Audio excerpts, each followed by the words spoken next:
Michael Keaton does so many weird, wacky roles that there's something really healing to me about seeing him as just a normal dude, and he's a snowman. As long as you hold someone in your heart, you can never lose them. Jackfrost. In the immortal words of the bully kid that has frosted tips in his hair, Snow Dad's better than no dad.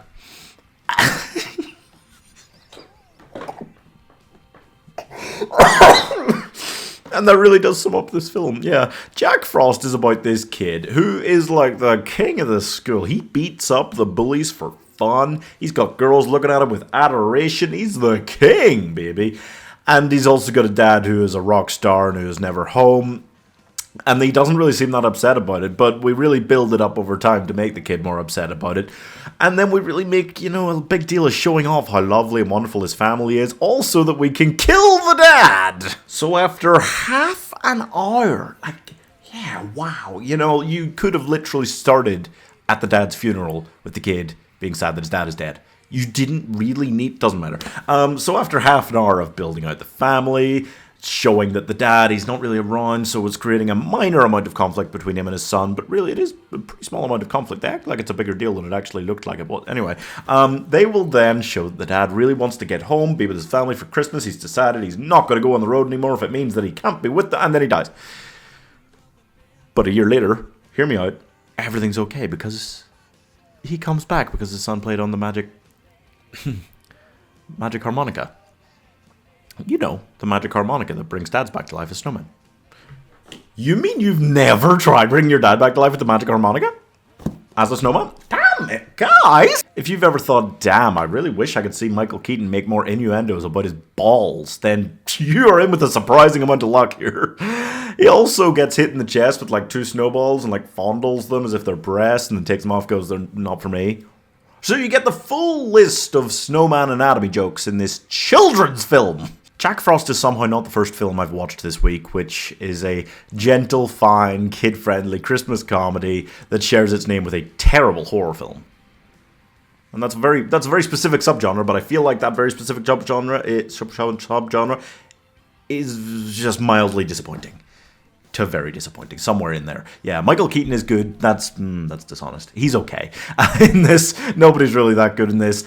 It's not a very good film. It feels like they were meandering along nicely. It was a very sweet family. I really liked that part of the film, but I also simultaneously was going, when are you going to get to the point? Because it's a 100-minute film, but they spent over 30 minutes just on the setup, and it's in the trailer, it's on the front cover. We know that the dad dies and becomes a snowman, so I was kind of like, after a while, when are you going to get to the point? The shenanigans that they get up to once Jack becomes a snowman, Charlie stops shitting his pants. Why is every kid in one of these films called Charlie? It doesn't matter. Once Charlie stops shitting his pants about it, they're nice, they're fine, nice scenes. I am surprised that he got over it as quickly as he did, because that thing, especially once you first see it, looks like the CGI monstrosity of Christmas past. But that's fine. You do get over it in time. It looks a little bit better as it goes along. Never good though. Never great. Even after you've looked at it for a while, it's still hard to think it's not like a cross between a giant plastic ice cream cone statue and anything out of the Green Lantern movie, really. I feel like Jack Frost is one of those real holiday classic films that you would appreciate a lot more if you'd watched it a lot growing up or a lot with your family. The parenthesis of that is more than it deserves. I'm not saying, it's terrible, and I'm guilty of really loving films that are probably worse than this just because they're set at Christmas, but I do feel like it didn't have anything. Between the CGI being pretty rough, even for 1997, I don't know, so many of the jokes just feeling half-baked, and this guy being a little bitch boy and refusing to also say goodbye and hi and sorry and whatever to his wife for so much of the film.